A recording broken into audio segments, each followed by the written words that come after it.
My heart goes out to the victims and families of this terrible disaster. Hopefully they will find some sort of peace. Number 10. Mr. Beast.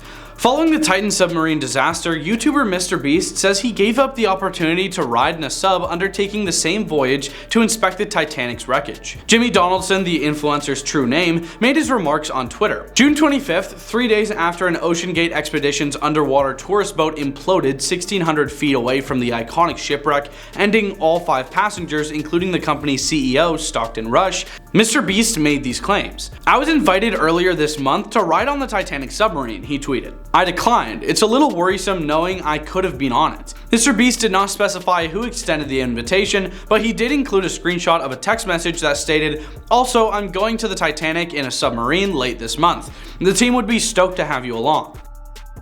Number 9. Jay Bloom. Jay Bloom, a Las Vegas tycoon and real estate developer, said that he and his son Sean gave up their seats on the Titanic Submersible, which imploded in the Atlantic Ocean while visiting the Titanic wreck, ending 5 people on board. Bloom announced on Facebook on Monday that OceanGate CEO Stockton Rush, the company that operated the Titan Submersible, has invited him and his son to participate in a dive to the Titanic wreck site in May. Due to scheduling issues and safety concerns, they declined.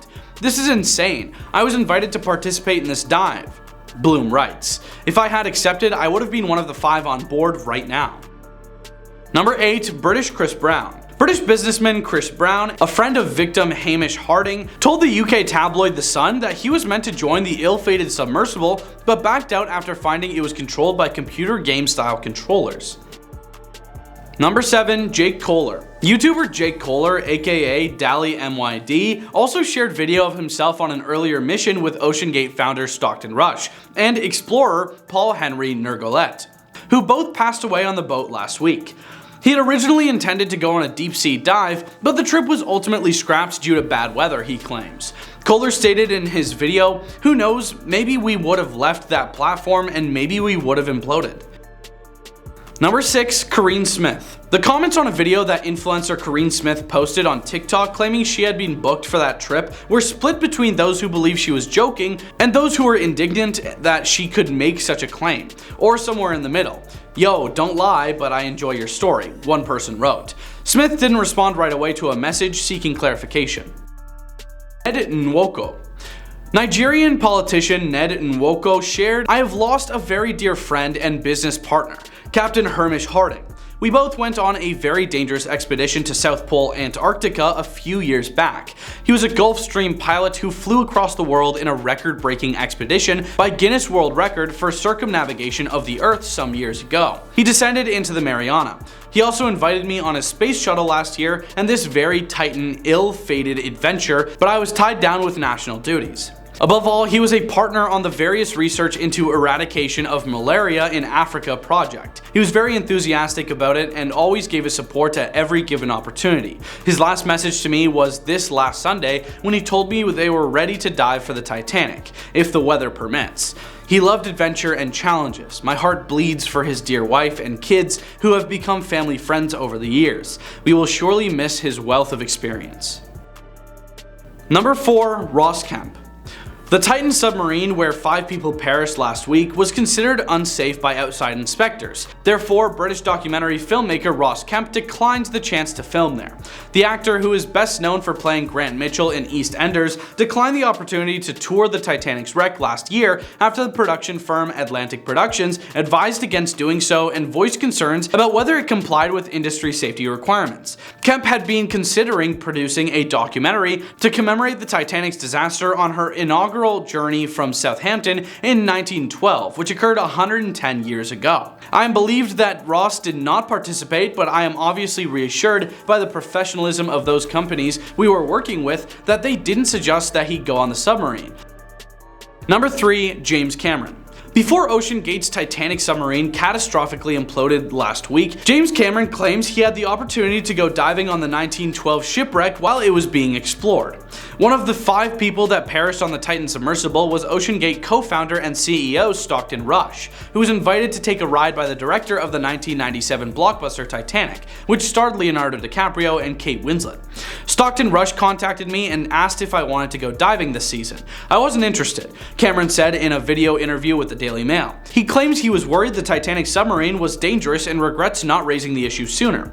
According to the BBC, Cameron made 33 trips in various submersibles to the Titanic. OceanGate shouldn't have been acting in the manner that it did. I believe that's quite obvious. I regret not being more outspoken about that, but I believe I was unaware that they lacked certification because I wasn't really studying it or caring about it, claims Cameron. Number 2, an IMAX film crew was almost in the same situation. Canadian undersea physician Dr. Joe McInnes, an advisor to the crew that rediscovered the Titanic in 1985, had already taken part in a number of dives to the site by the time he co-led a joint Canadian-Russian-American expedition there in 1991. The team intended to chronicle the debris on IMAX film in addition to conducting biological and geological research on the sunken ship. Their video served as the foundation for the 1995 documentary Titanica. Over the course of the mission, 2 Russian submersibles completed 17 dives, but on the last one, they encountered a real snag. As the very location where skipper Edward Smith would have been standing as the Titanic went beneath the waters, McInnes' submersible had landed in the wheelhouse. The crew discovered they were caught on something when they attempted to lift off the platform after finishing their filming. After a brief moment of fear and a series of curse words, they requested aid from the second submersible. Number 1, James Cameron again. James Cameron experienced a near-demise encounter during another movie production at the wreckage. While filming for his 1997 hit Titanic in the fall of 1995, Cameron took numerous journeys down to the debris. On his 3rd dive, he was joined by a Russian engineer and submersible pilot, Dr. Anatoly Sagalevich, when they came across an unexpected sandstorm on the ocean floor. The Futurist, Cameron's biography written by Rebecca Keegan in 2009, quotes Cameron as saying, "Anatoly said, 'Oh no,' something you never want to hear a pilot say, and we locked eyes for a second. The submersible's power source had been depleted from battling the powerful currents, and the batteries were virtually empty. They stopped diving right away, but 25 meters above the sea floor, it felt as though they had hit a ceiling. The submersible ceased to rise and returned to the sea floor, but everything turned out fine in the end." Number 10, the Turtle. Turtle, also called American Turtle, was the world's first submersible vessel with a documented record of use in combat. It was built in 1775 by American David Bushnell as a means of attaching explosive charges to ships in a harbor, for use against the Royal Navy during the American Revolutionary conflict. Connecticut Governor Jonathan Trumbull recommended the invention to George Washington, who provided funds and support for the development and testing of the machine. Several attempts were made using Turtle to affix explosives to the undersides of British warships in New York Harbor in 1776. All failed, and her transport ship was sunk later that year by the British with the submarine aboard. Bushnell claimed eventually to have recovered the machine, but its final fate is unknown. Number 9, USS Alligator. On the 3rd of July 1862, the Navy Yard replaced Alligator's oars with a hand-cranked screw propeller, thereby increasing her speed to about 4 knots, or 7.4 kilometers per hour. Dang, that is slow. President Lincoln observed the submarine in operation on 18th of March 1863. About this time, Rear Admiral Samuel Francis DuPont, who had become interested in the submarine while in command of the Philadelphia Navy Yard early in the conflict, decided that Alligator might be useful in carrying out its plans to take Charleston, South Carolina, the birthplace of secession.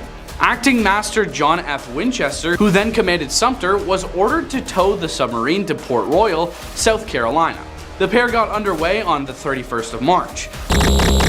Number 8, USS F1. F1 was in ordinary service from the 15th of March 1962 to the 13th of June 1917. When she returned to full commission, she served with the Patrol Force Pacific, making surface and submerged runs to continue her part in the development of submarine tactics. Her base during this time was San Pedro, California. On the 17th of December 1917, while maneuvering in exercises off Point Loma, San Diego, California, F1 and F3 collided, the former sinking in 10 seconds, her port side torn forward of the engine room. 19 of her men were lost, the remaining 3 were rescued by the submarines with which she was operating. Number 7, USS F4. F4 was stricken from the Naval Vessel Register on the 31st of August 1915 and was taken from the dry dock of Honolulu Harbor in early September 1915 so the other 3 F-class submarines could be dry docked as they had been rammed by the Navy supply ship USS Supply in 1872.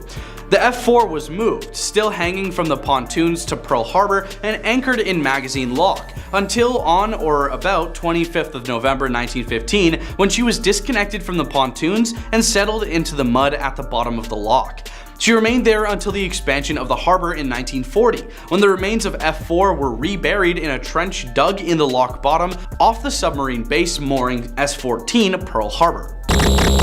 Number 6. Capelin. The submarine bonefish SS-223 reported sighting an American submarine on the 2nd of December 1943 in the area assigned to Capelin at that time. The unidentified submarine quickly dived, probably after sighting Bonefish. Bonefish sent a message via sonar giving Commander Marshall's nickname Steam. The other submarine returned an acknowledgement. Following this, Capelin was never heard from again. The US Navy broke radio silence on the 9th of December 1943 in an attempt to contact Capelin, but without success. Number 5. Escalar.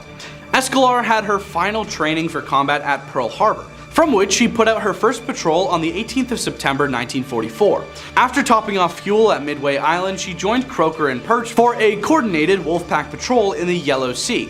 On the 30th of September, when Escalar was estimated to be about north of the Bonin Islands, a listening post received a partial message from her. This from Escalar X, attacked with deck gun boat similar to ex-Italian Peter George V OTYI. Escalar was then forced to break off the transmission and the engagement with the gunboat.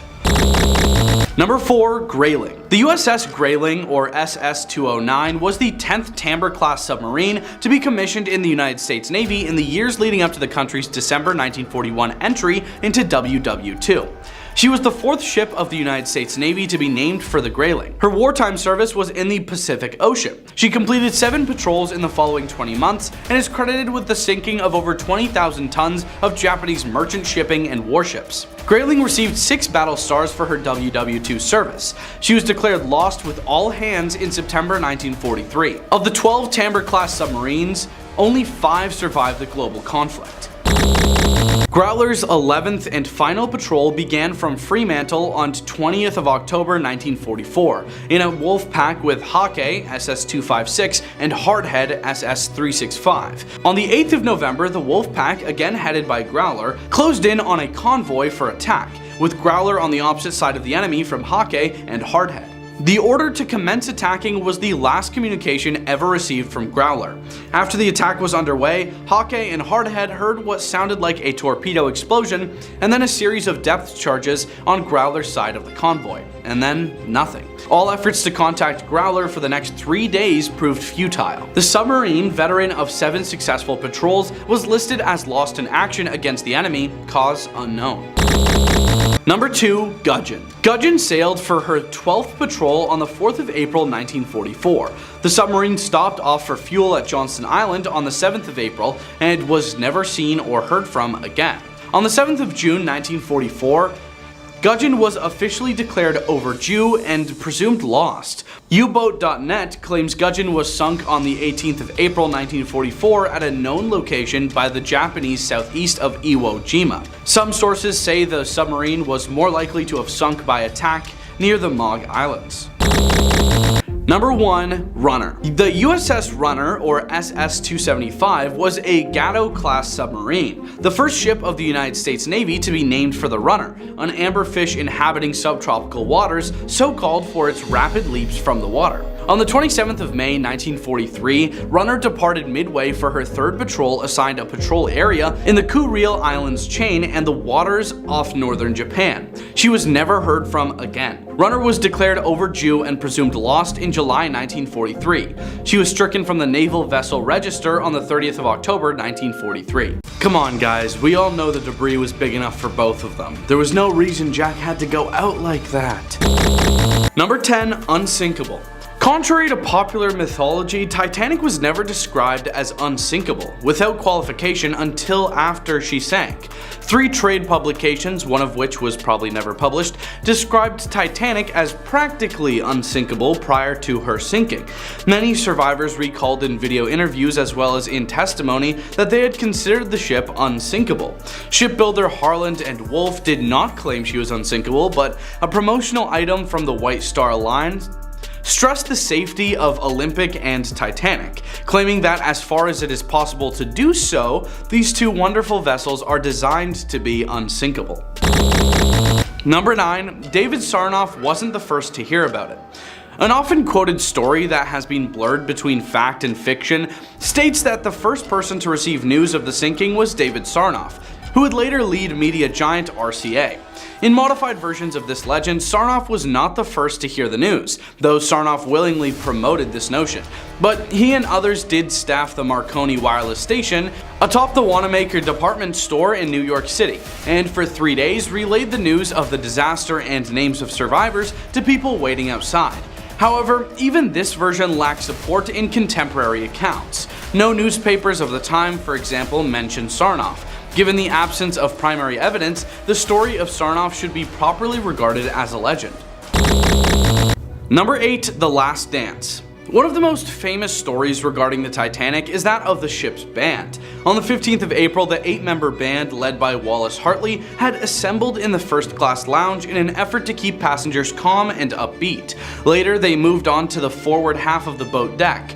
The band continued playing even when it became apparent the ship was going to sink, and all members perished. There's been much speculation about what their last song was. A first-class Canadian passenger, Vera Dick, and several other passengers alleged that the final tune played was that of the hymn "Nearer My God to Thee." Hartley reportedly once said to a friend, if he were on a sinking ship, "Nearer My God to Thee" would be one of the songs he would play. But Walter Lord's book, A Night to Remember, popularized wireless operator Harold Bride's 1912 account in the New York Times that he heard the song Autumn before the ship sank. Number 7. A passenger predicted his demise. Another oft-cited Titanic legend concerns perished first-class passenger William Thomas Stead. According to this folklore, Stead had, through precognitive insight, foreseen his own passing on the Titanic.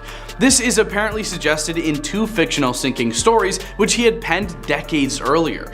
The first, How the Mail Steamer Went Down in Mid-Atlantic by a Survivor in 1886, tells of a mail steamer's collision with another ship, resulting in high loss of life due to lack of lifeboats. The second, From the Old World to the New in 1892, features a White Star Line vessel, Majestic, that rescues survivors of another ship that had collided with an iceberg. Number 6. Another ship. Some believe that there was another ship, the Norwegian sealer Samson, in the vicinity of Titanic when she sank. Proponents of the theory argue either that the Samson was a third ship in the area at the night of the sinking, in addition to the Titanic and the Californian, or that the Californian was not near at all, and it was the Samson which Titanic passengers spotted in the distance while the ship was sinking. Advocates of Captain Lord's innocence have avidly adopted the latter theory, beginning with Leslie Harrison, the General Secretary of the Mercantile Marine Association in the 1960s. Number 5. The Curse. When the Titanic sank, claims were made that a curse existed on the ship. The press quickly linked the Titanic curse with the White Star Line practice of not christening their ships, linked directly into the sectarianism of the city of Belfast where the ship was built. It was suggested that the ship was given the number 390904, which when reflected resembles the letters No Pope, a sectarian slogan attacking Roman Catholics, used by extreme Protestants in Northern Ireland where the ship was built. Number 4. Foreshadowing the disaster. At the time the Titanic sank, the 1st of May 1912 issue of the Popular magazine, an American pulp magazine, was on the newsstands. It contained the short story The White Ghost of Disaster, which described the collision of an ocean liner with an iceberg in the Atlantic Ocean, the sinking of the vessel, and the fate of the passengers. The story, by Thornton Jenkins Haynes under the pseudonym Maine Clue Garnet, created a minor sensation. Number 3. Heroic Dog. A large black Newfoundland dog named Regal purportedly was responsible for saving many survivors, according to stories published in at least one contemporary newspaper and retold many times thereafter, including in a book of contemporary accounts by Logan Marshall. Many details differ from known facts, and the story might be untrue, but it is kind of cute to think about a little doggy saving people. Number 2. Pack ice. Captain L.M. Collins, a former member of the Ice Pilotage Service, based a conclusion on 3 pieces of evidence and going off his own experience of ice navigation and witness statements given at the 2 post-disaster inquiries, that what the Titanic hit was not an iceberg but low-lying pack ice. His book called The Sinking of the Titanic: The Mystery Solved in 2003 goes into further detail about the events. Number 1. It never sank? One of the most controversial and elaborate theories surrounding the sinking of the Titanic was advanced by Robin Gardner in his book Titanic: The Ship That Never Sank. Gardner draws on several events and coincidences that occurred in the months, days, and hours leading up to the sinking of the Titanic, and concludes that the ship that sank was in fact Titanic's sister ship, Olympic, disguised as Titanic, as an insurance scam by its owners. The International Mercantile Marine Group, controlled by American financier J.P. Morgan, that had acquired the White Star Line in 1902. Strap in, because this is gonna be a bumpy ride. Beware of the triangle. Number 10. The Ellen Austin. According to legend, a sailing ship, the Ellen Austin, found a derelict vessel and placed a crew to sail the vessel to port. 2 versions of what happened to the vessel are: the vessel was either lost in a storm or was found again without a crew. Lawrence David Couch, author of The Bermuda Triangle Mystery Solved, found no mention in 1880 or 1881 newspapers of this alleged incident. The Ellen Austin did exist. A check from Lloyd's of London records proved the existence of Maida, built in 1854, and that in 1880 Maida was renamed Ellen Austin. There are no casualty listings for this vessel, or any vessel at that time. That would suggest a large number of missing men were placed on board a derelict that later disappeared. Although one website includes the alleged derelict vessel incident, it does find that Rupert Gould talked about the legend on radio in the 1930s. Number 9. The USS Proteus. USS Proteus AC-9 lost with all 58 persons on board in heavy seas, having departed St. Thomas in the Virgin Islands with a cargo of bauxite on the 23rd of November. The following month, her sister ship, USS Nereus, was lost with all 61 persons on board, having also departed St. Thomas with a cargo of bauxite on the 10th of December. According to research by Rear Admiral George Van Ders, USN, who was familiar with this type of ship from their service in the USN, the acidic coal cargo would seriously erode the longitudinal support beams, making these aging and poorly constructed colliers extremely vulnerable to breaking up in heavy seas. Number 8. Witchcraft. December 22nd, Miami hotel owner and yachtsman Dan Burrick set out his cabin cruiser Witchcraft with a priest named Patrick Horgan. The ship was taken 1 mile off the Miami coastline so that Burrick and Horgan could view the Christmas lights visible from the shore. That night, Burrick radioed a distress call to the Coast Guard, informing them that the boat's propeller had stuck something underwater, and that the vessel would need to be towed in. The Coast Guard requested that he send up a flare in roughly 20 minutes so that the boat could be more easily located. The official who received the call reportedly later noted that Burrick did not seem too concerned about the Witchcraft, a boat that Burrick had fitted with a special flotation device in its hull.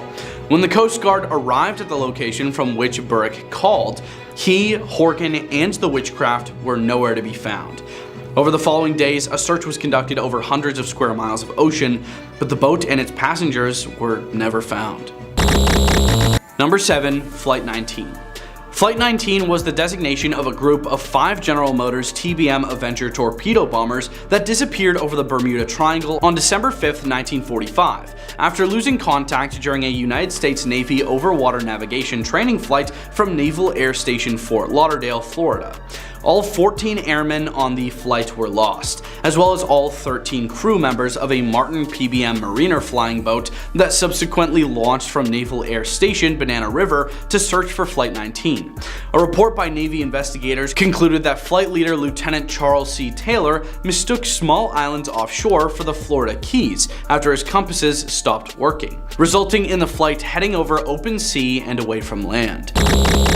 Number 6. C-54A. The Douglas C-54 Skymaster is a 4-engine transport aircraft used by the United States Army Air Forces in WW2 and the Korean conflict. Like the Douglas C-47 Skytrain derived from the DC-3, the C-54 Skymaster was derived from a civilian airliner, the Douglas DC-4. Besides transport of cargo, the C-54 also carried presidents, prime ministers, and military staff. On the 28th of March 1964, a C-54A disappeared over the Pacific on an executive passenger flight from Honolulu International Airport, Hawaii to Los Angeles International Airport, California. The pilot reported a fire in the second engine, which might make it necessary to ditch.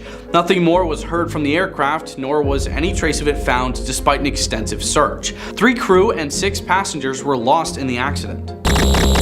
Number 5. Star Ariel. Star Ariel was an Avro 2-door Mark IVB passenger aircraft owned and operated by British South American Airways, or BSAA, which disappeared without a trace over the Atlantic Ocean while on a flight between Bermuda and Kingston, Jamaica on the 17th of January 1949. The loss of the aircraft, along with that of BSAA Avro 2-door Star Tiger in January 1948, remains unsolved to this day, with the resulting speculation helping to develop the Bermuda Triangle legend.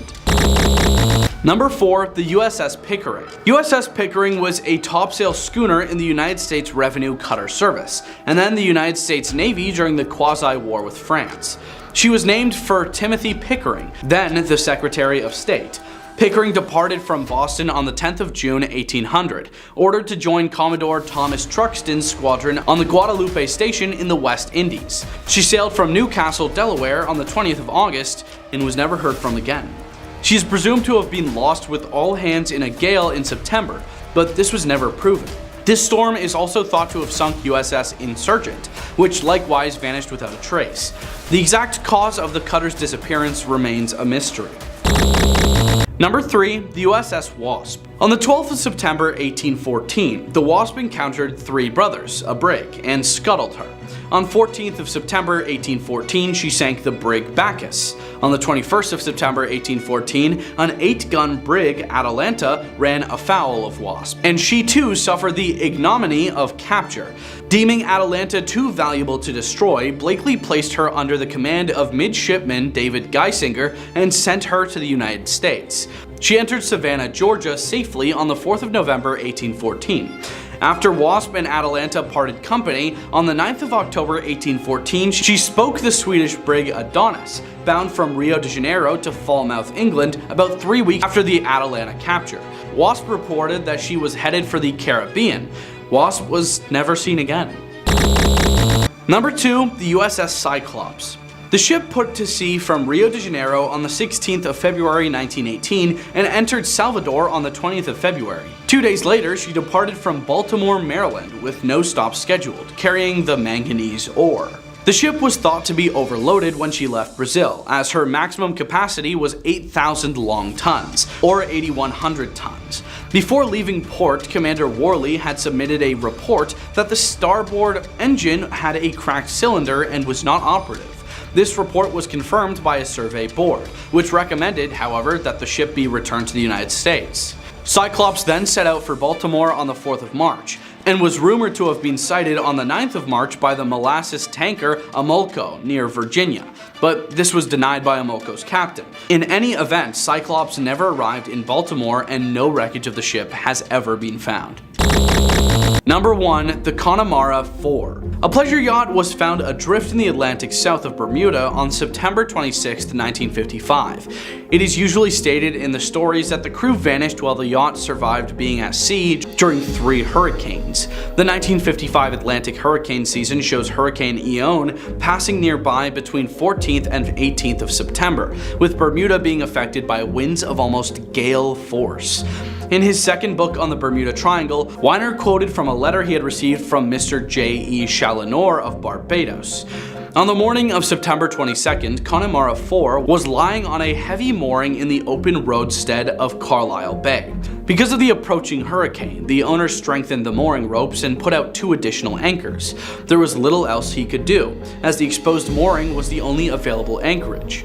In Carlisle Bay, the sea in the wake of the Hurricane Janet was awe-inspiring and dangerous. The owner of Connemara 4 observed that she had disappeared. An investigation revealed that she had dragged her moorings and gone to sea. Starting our list right, we have a time vortex. In 1970, Floridan pilot Bruce Jernon Jr., his father and friend were flying towards Bahimi Island in the Bahamas. They noticed a rather unusual crowd, to which he referred to as an electronic fog. This is where it gets weirder. When they entered the fog, it became dark very quickly, resulting in little visibility. They would notice these bright white flashes getting progressively worse as they went further in the tunnel of smoke. Navigational tools such as their compasses would begin to malfunction by spinning around rapidly, similar to that of Christopher Columbus when he was around the same area. They would come to the quick conclusion that they needed to escape this fog, but once they did, air traffic control towers detected them over the Miami beach, which would be physically impossible,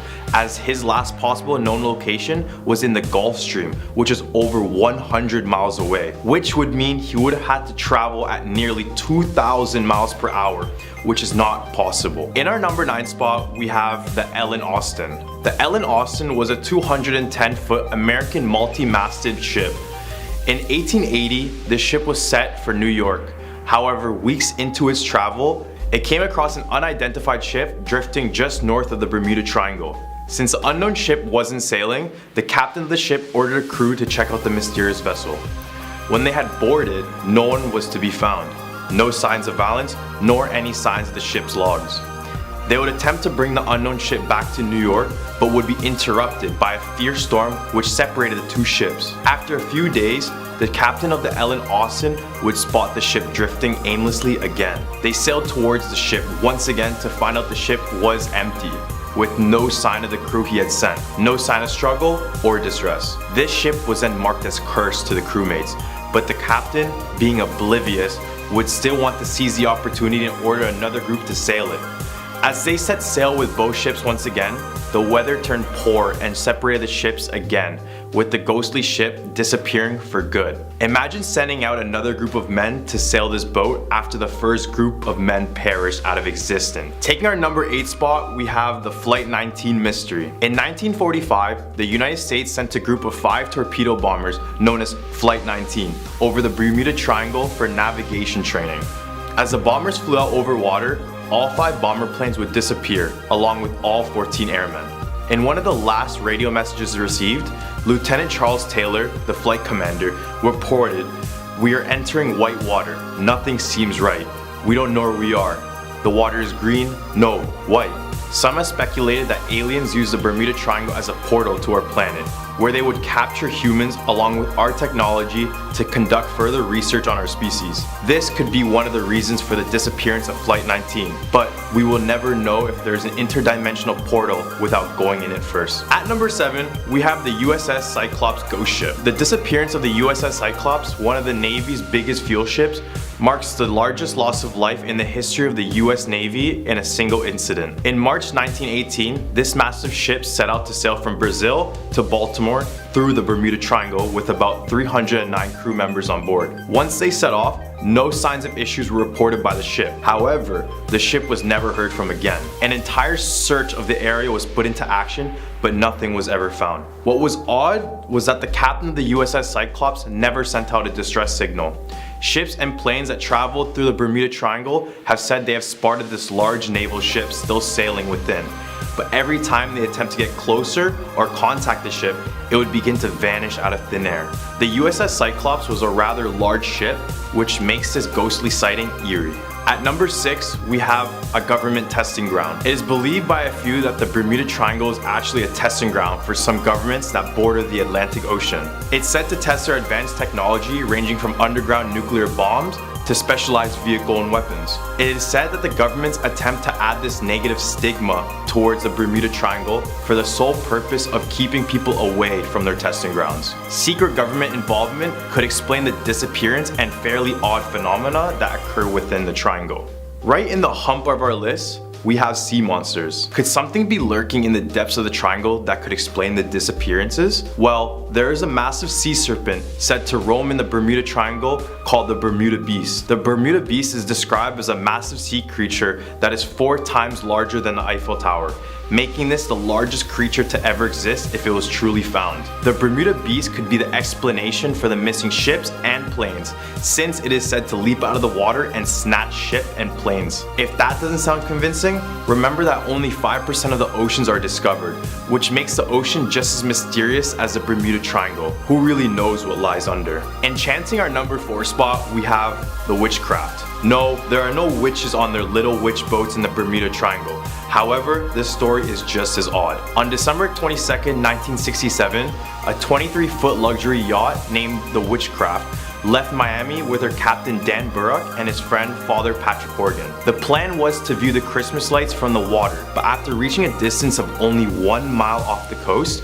the Coast Guards would be notified that the ship had hit something. After reaching the yacht's last known location, it was nowhere to be found. The weird part was that the ship was theoretically unsinkable with an arsenal of life-saving devices ranging from lifeboats to flares. As well, Captain Dan Burrock was a cautious yachtsman, making the disappearance surprising to those who knew him. The yacht is reported by some ships to be drifting through the Devil's Triangle, but no one has wanted to sail close enough to figure out the true mystery of the witchcraft. At number 3 of our list, we have Mary Celeste. On the fateful day of December 5, 1872, Mary Celeste set sail from New York Harbor to carry cargo to Italy, but unfortunately, the ship never made it to the destination. After several search and rescue efforts, the ship was found adrift in Bermuda Triangle, but none of its crew of 11 people were found. Personal belongings, food containers, precious cargo, and lifeboats were still on the ship. As well, rotten food was found on board, and foul play was not detected throughout the whole ship. The boat was basically still seaworthy, for it had seemed that everyone just disappeared without a single piece of evidence, almost as if they all jumped off on the ship and just abandoned it. Since it had ended up in the Bermuda Triangle, it can be said that it has become a product of its curse. The famous Atlantis takes our number 2 spot.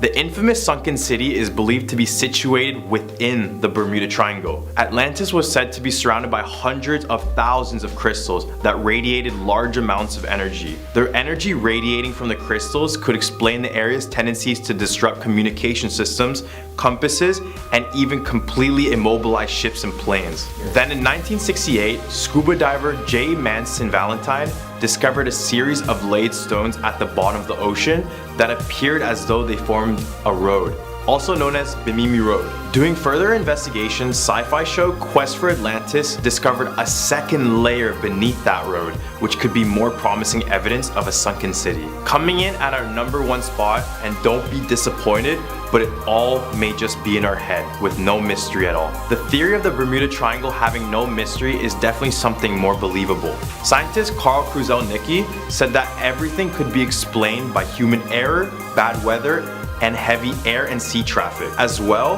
the Bermuda Triangle is known as a high traffic area. Ships and planes go through this body of water every day at all times, and where there are people, there will be incidents. The area is known to be an active hurricane zone with a Gulf Stream running directly through it, making it a place of unpredictable weather. Or better yet, what if the cause for the disappearances was related to the negative stigma attached to the triangle? Basically, what if people went into the area with the preconceived thought that it was dangerous, which would then psych themselves out, causing them to do human error?